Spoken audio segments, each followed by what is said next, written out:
দয়াময় মেহেরবান, তিনি রহমান। এজন্য দোয়ার শুরুতে তারা ডাকেন, বলেন ইয়া রহমান, ইয়া রহিম, ইয়া গফুর, ইয়া গফফার, ইয়া সত্তার, ইয়া জব্বার। দোয়ার শুরুতে এই নামগুলো ধরে ধরে যদি আবেগ নিয়ে, ভালোবাসা নিয়ে আল্লাহরে ডাকেন, দোয়া কবুল করে নিবে কে? এই দোয়ার মাঝখানে যদি এক ফোঁটা চোখের পানি ফেলতে পারেন, কবুল হবে? কবুল করবে কে? চোখের পানি ফেলবার চেষ্টা করবেন। নিজেকে যত ছোট করে আল্লাহর কাছে উপস্থাপন করা যায়, যত ছোট করা যায় নিজেকে।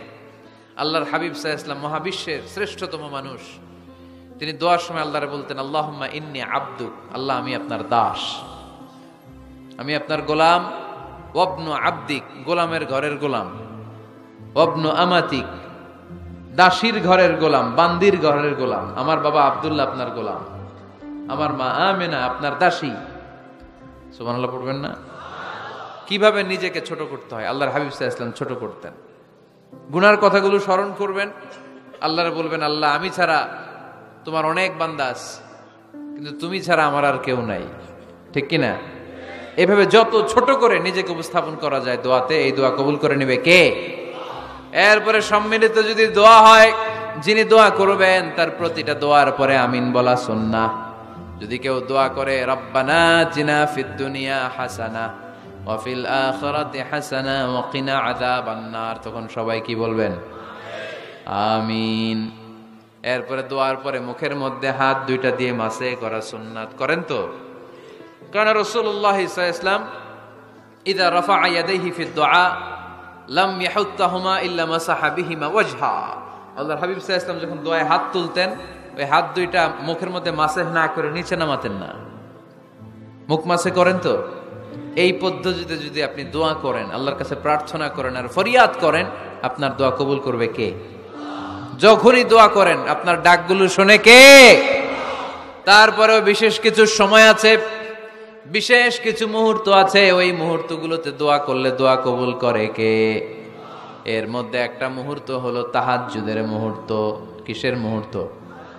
ওয়ামিনাল লাইলি ফাতাহাজ্জাদ বিহি নাফিলাতান লাকা আসা আন ইয়াবআসাকা রাব্বুকা মাকামাম মাহমুদা।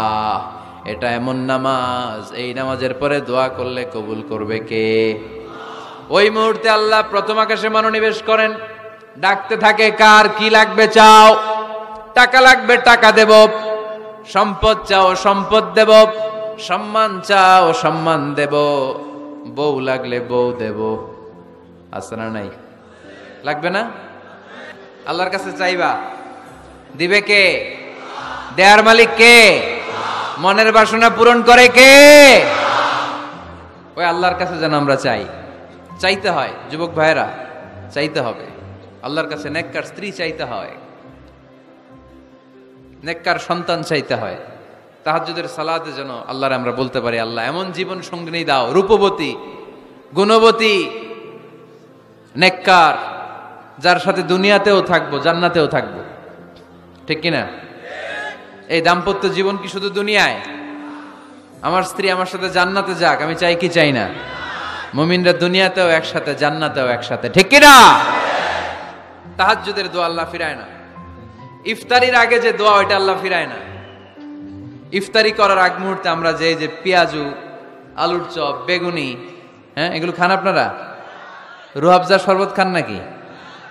এই যে সাজায় রাখা হয় ডিজাইন করে, এইগুলো রেখে যখন দোয়া করেন, এই দোয়াটা আল্লাহ শোনে খুব। আল্লাহ বলে, কিরে ফেরেশতারা, ঘটনা কি? এত খাবার কেন? আল্লাহ রোজা রাখছে। কি চায়? আল্লাহ ক্ষমা চায়।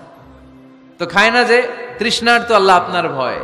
আমারা দেখছে না? আল্লাহ আপনারা দেখে নাই। জান্নাত দেখে নাই, আমার জাহান্নাম দেখেছে। আল্লাহ কিন্তু জানে, তারপরে ফেরেশতাদের মুখ থেকে বের করা হবে। সুবহানাল্লাহ পড়েন। আমার জাহান্নাম দেখেছি কিনা বলো? ফেরেশতারা বলে না, জাহান্নাম দেখে নাই। আমার জান্নাত দেখেছে কিনা বলো? জান্নাতও দেখে নাই, কিছুই দেখে নাই, আপনারেও দেখে নাই। আল্লাহ এবার খুশি হয়ে যাবে। আমার খুশির জন্য, আমার ভয়ে তৃষ্ণার্ত ক্ষুধার্ত সামনে খাবার হাত বাড়ালেই খেতে পারে। গ্লাসটা তুললেই পান করতে পারে, আমার ভয়ে খায় না, আমার ক্ষমা চায়, আমার কাছে ক্ষমা প্রার্থনা করে। এখন আমার বান্দা যা দোয়া করবে, বান্দার সব দোয়া আমি কবুল করে নেব। আল্লাহর ভালোবাসা সফট কর্নার খুব গ্রো করে, যোগ্য যে খুব মারতে হবে, ঠিক কিনা? সময় মতো কাজ করতে হবে। সময়ের 1 ফোঁট, অসময়ের 10 ফোঁট। সময় মতো 1 ফোঁটা দিলে যেই লাভ, অসময়ে 10 ফোঁটা দিলে ওই লাভ হবে না। সময় মতো কাজ করতে হবে। ইফতারের আগ মুহূর্তে দোয়া করবেন। বাইনাল আযানি ওয়াল ইকামা, আল্লাহর হাবিব সাল্লাল্লাহু আলাইহি ওয়াসাল্লাম বললেন, আদ-দুআউ লা ইউরাদ্দু বাইনাল আযানি ওয়াল ইকামা। আযান এবং ইকামতের মাঝখানে দোয়া করলে ওই দোয়া আল্লাহ কখনো ফিরিয়ে দেয় না। জোহরের আযান হইছে, সুন্নত নামাজ পড়ে বসে আছেন, মুয়াজ্জিন সাহেব আসে না, ইমাম সাহেবও বের হয় না। এই সময়টা অনেকে কিছুই করে না, ঘড়ির দিকে তাকায় থাকে, মোবাইল টিপে, পাশের লোকের সাথে কথা বলে। কিন্তু এটা যে it's a very high time to make দোয়া, এটা যে দোয়া করার সবচেয়ে দামি সময়, এটা অনেকে টেরই পায় না। আযান ইকামতের মাঝখানে সময় পেলে কি করবেন? লিস্ট করবেন কি কি লাগবে। আল্লাহ আমার টাকা লাগবে, আল্লাহ আমার পয়সা লাগবে, আল্লাহ আমার স্বাস্থ্য খারাপ, সুস্থতা লাগবে, আল্লাহ আমার ছেলে নাই, ছেলে লাগবে, আল্লাহ আমার মেয়ে নাই, মেয়ে লাগবে, আল্লাহ আগামী ইলেকশনে আমি দাঁড়াইতে চাই, আমার তুমি চেয়ারম্যান বানাই দিও। এইগুলো লিখবেন। পারবেন? কথা কয় না। পারবেন? পারবেন? সুপার শপে গেলে কি কমেন্ট পড়ছে নাকি আপনাদের দোয়া? হ্যাঁ, ও চেয়ারম্যান সাহেব আপনি? মাশাআল্লাহ, মাশাআল্লাহ। তো এই যে এগুলো লিখবেন। সুপার শপে গেলে কিন্তু আমরা লিস্ট করি, চাল লাগবে, ডাল লাগবে, রসুন লাগবে, পেঁয়াজ লাগবে, করি না লিস্ট? দেখেন দুনিয়ার জন্য কত কনশাস আমরা, কত সচেতন, কিন্তু আল্লাহর কাছে কি চাওয়া লাগবে ওইটা নিয়ে টেনশন নাই। লিস্ট করবেন আর চাবেন। এরপর আল্লাহর হাবিব বললেন, দুবুরা সালাওয়াতিল মাকতুবা, প্রত্যেক ফরজ সালাতের পরে আমরা যে আল্লাহর কাছে দোয়া করি, ওই দোয়া কবুল করে কে? তাসবিহ পড়বেন আগে, এরপরে দোয়া। ওইটা আমাদের দেশে যেটা, ওইটা না। আসসালামু আলাইকুম রাহমাতুল্লাহ, আসসালামু আলাইকুম রাহমাতুল্লাহ, আল্লাহুম্মা আমিন ইয়া আরহামার রাহিমিন। আছে না এরকম একটা দোয়া? আল্লাহর হাবিব কিন্তু এরকম করতেন না, সাহাবারা করতেন না। ওনারা বসে বসে তাসবিহ পড়তেন লম্বা সময়। তাসবিহ পড়ে এরপরে দোয়া করেন, কবুল হবে। আয়াতুল কুরসি পড়বেন, কবুল করে নিবে কে? মান ক্বারা আয়াতুল কুরসি দুবুরা কুল্লি সালাওয়াতিন মাকতুবা লাম ইয়ামনাহু মিন দুখুলিল জান্নাতি ইল্লাল মাউত। প্রত্যেক ফরজ সালাতের পরে যে একবার করে আয়াতুল কুরসি পড়ে, তার জান্নাতে ঢোকার ক্ষেত্রে আর কোনো বাধা নাই। একটা জিনিস ছাড়া, মরণ। মরে না তাই জান্নাতে যায় না, মরলেই জান্নাতি। আরো জোরে পড়েন সুবহানাল্লাহ। এরপর আল্লাহর হাবিব বললেন, বৃষ্টির নিচে দাঁড়িয়ে দোয়া করো। বৃষ্টি যখন পড়ে, বৃষ্টির নিচে দাঁড়িয়ে আপনি দোয়া করবেন, দোয়া কবুল করবে কে?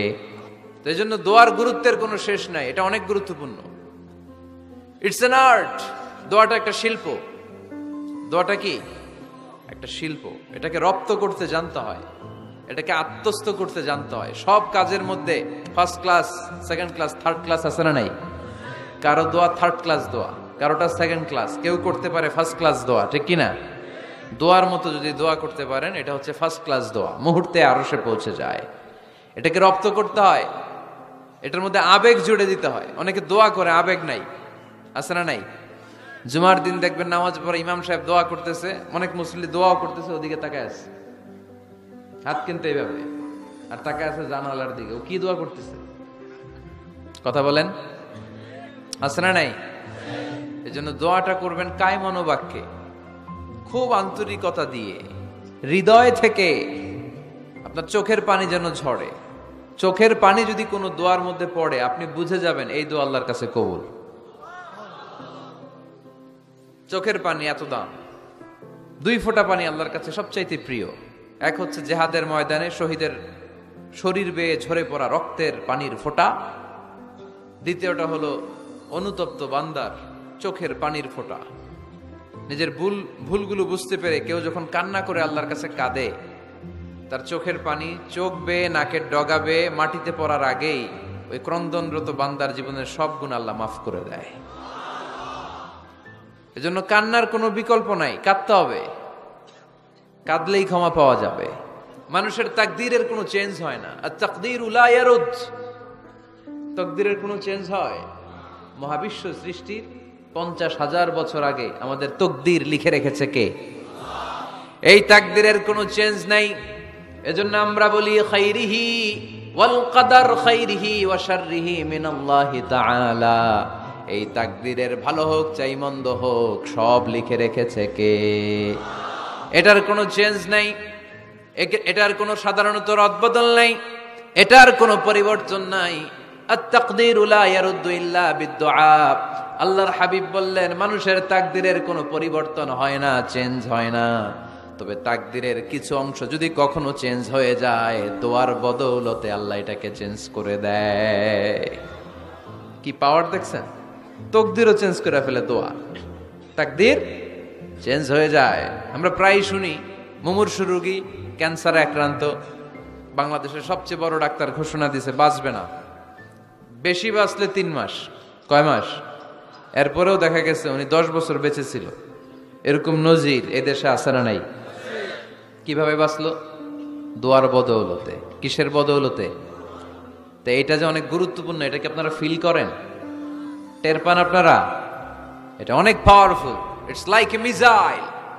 যুদ্ধে যেমনি সেনাবাহিনীরা মিসাইল হামলা করে, মিসাইল হামলা করলে যেমনি মিসাইল লক্ষ্যবস্তুতে যে ভেদ করে, দোয়ার মতো দোয়া করতে জানলে দোয়াটাও লক্ষ্যবস্তু যে স্পর্শ করে। সুবহানাল্লাহ পড়বেন না? আর দোয়া সিলাহুল মুমিন, দোয়া হচ্ছে মুমিনের অস্ত্র।